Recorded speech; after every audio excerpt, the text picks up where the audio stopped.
लग्नाचे दागिने म्हणजे श्रीमंत पेशवाई दागिने, नाशिकचे सुप्रसिद्ध सराफ मयूर अलंकार सराफ। ताज्या बातम्यांसाठी नाशिक न्यूजच्या YouTube चॅनलला सबस्क्राइब करा आणि बेल आयकॉनला प्रेस करा।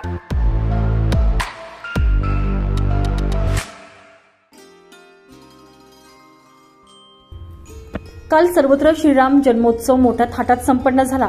नाशिक शहरातील श्रीराम सांस्कृतिक कला क्रीडा मंडळाच्या वतीने श्रीराम जन्मोत्सव मोठ्या उत्साहात साजरा झाला।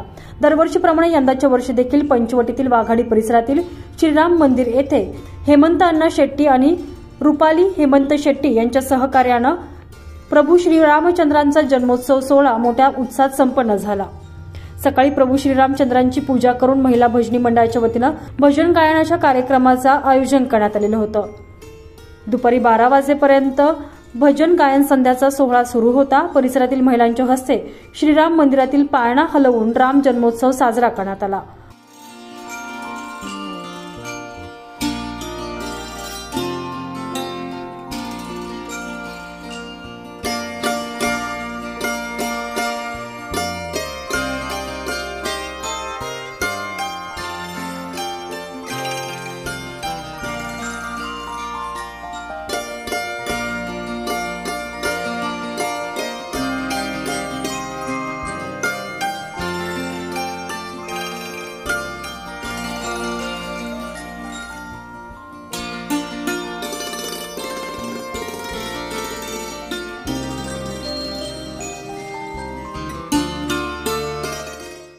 दरम्यान यावेळी आलेल्या मान्यवरांचे हेमंत अण्णा शेट्टी यांच्या वतीने शाल गुलाब पुष्प देऊन सत्कार करण्यात आला।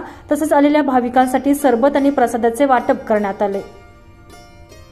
तसेच कुष्ठपीडित सामाजिक बहुउद्देशीय संस्था यांच्या वतीने पंचवटी येथील आरपी विद्यालयाजवळील मैदानावर फक्त कुष्ठपीडित वसाहतीमधील खेळाडूंसाठी भव्य क्रिकेट स्पर्धेचं देखील आयोजन करण्यात आलेलं होतं।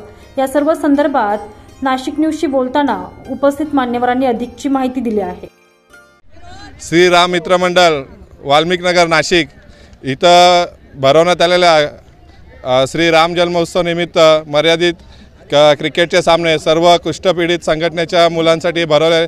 जवळजवळ आपल्या महाराष्ट्रामध्ये 48 कुष्ठरुग्ण वसाहती आहेत। त्या 48 कुष्ठरुग्ण वसाहतीमधून जवळजवळ 36 संघ इथं आलेले आहेत। आज या पहिल्यांदा एवढी मोठी टुर्नामेंट आणि एवढे मोठं आयोजन श्री हेमंत अण्णा शेट्टी यांच्या माध्यमातून भरवणार आहे। तरी मी हेमंत अण्णाचं आमच्या सर्व खेळाडूंच्या वतीने आभार व्यक्त करतो की यापुढे याच्यापेक्षा मोठी आयोजन करावे अण्णा, आणि तुम्हाला आमचा पूर्णपणे पाठिंबा राहील। पूर्ण युवकांचा तुम्हाला पाठिंबा राहील। आम्ही नेहमी तुमच्या पाठीशी उभे राहू आणि सर्व कॉलनीच्या संघांना मी सांगतो की हे आपण सर्व एकत्र येऊन एकोपा व्हावा। आपण कधी एकत्र भेटत नाही, काही नाही, या माध्यमाने आपण सर्व एकत्र येतो। म्हणून सर्वांनी एकत्र येऊन आपलं कुष्ठपीडितचं संघटनेचं नाव जवळजवळ महाराष्ट्रात किती मोठं ते झालं पाहिजे, त्यासाठी हे अण्णांनी प्रयत्न केलेले आहे। अण्णाचं मी परत एकदा आभार व्यक्त करतो।